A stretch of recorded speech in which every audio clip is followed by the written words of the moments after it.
My name is Ilana Seid. I'm the ambassador of Palau to the United Nations, and at this conference I'm the co-chair for the steering committee for the Blue Economy and Finance Forum, together with Pascal Lamy. So we've been working on putting together the conference for the last 18 months to really bring private investors, governments, institutions to see how we can bring more funding and more attention to the ocean space. Success means that people no longer think of the ocean as a place of charity. The ocean is actually something that provides. It is an investable proposition. So we are hoping that philanthropists, family offices, venture capital, institutional investors come to learn about what they can do in the blue space and invest in projects that bring returns for people, planet, and profit. Yeah, so the phrase is "O ngawao larangul." Ang ngawao is the ocean beyond the reef, the kind of deep sea. It looks far. It looks kind of scary because it's kind of further from the reef protection that you have as an island. And rangul is the heart. So when you are at the cusp of a reef and you're looking at the vast horizon and you're trying to come up with the courage to set sail on your journey, that's what that phrase means.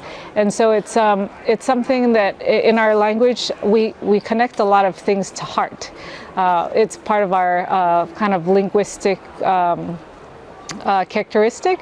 So when you are about to embark on something bold and daunting, and you're chartering new waters, you get that feeling and you have to overcome it to actually begin your journey. So that was something that when I was thinking about remarks this morning, I thought we are embarking on a new journey and we have to have that spirit within us to really start the voyage. And so I hope it translated well.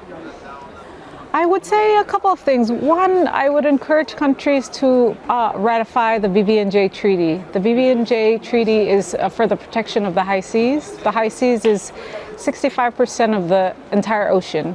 So if we aren't able to adequately protect it, it will have impacts on the way your own ocean functions and interacts. So I think we have a framework, and I think we're at 30-something countries. We need 60 to have that enter into force. So that's kind of step one. I would also say countries should have a little bit of courage in saying no to harmful activities. So Palau is a champion for a moratorium on deep sea mining, and I think that's an important thing that governments should say.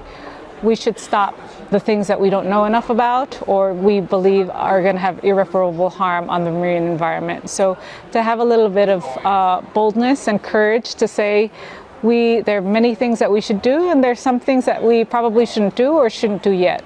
So I think that's probably the second. And the third is I think governments really need to invest in some of the frameworks that we talked about at today's plenary. So the ocean taxonomy and really understanding the language of finance so that they create policies where finance can flow more easily into the blue economy. So I think those are maybe three things I would say that governments could do to really help the ocean economy. Before you come in with your last question, on the last point, where do you see the role of MDBs in that equation when it comes to finance?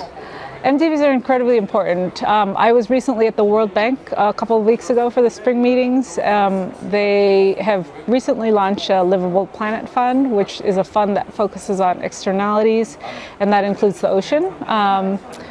So the reason that they're important is that they have big balance sheets. The World Bank has a very healthy balance sheet. They have a AAA credit rating.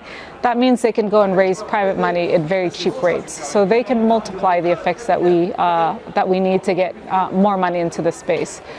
So I think giving them some direction as to focusing on the ocean is key.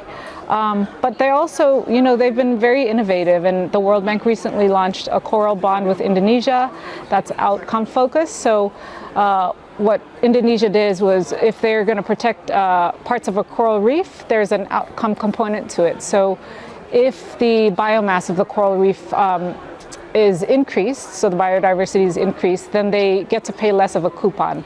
So those are just some of the kind of innovative ideas that are coming from the MDBs, and we need their capital and we need their brains, and so we really need to make sure that they're engaged. No, now the last question is, in one sentence, what would you say to a child or the youth of the world?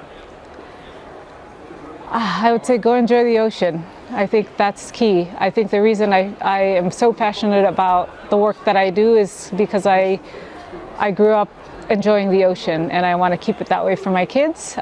So I think you can't protect something unless you care about it. And to care about it, you have to go and get to know it. So go swim with some manta rays, go snorkel on a coral reef, and really understand that the ocean is a beautiful place and it provides for people, and we need to protect it. But in order to do that, you need to get to know it. Thank you so much. Right. Thank you very much.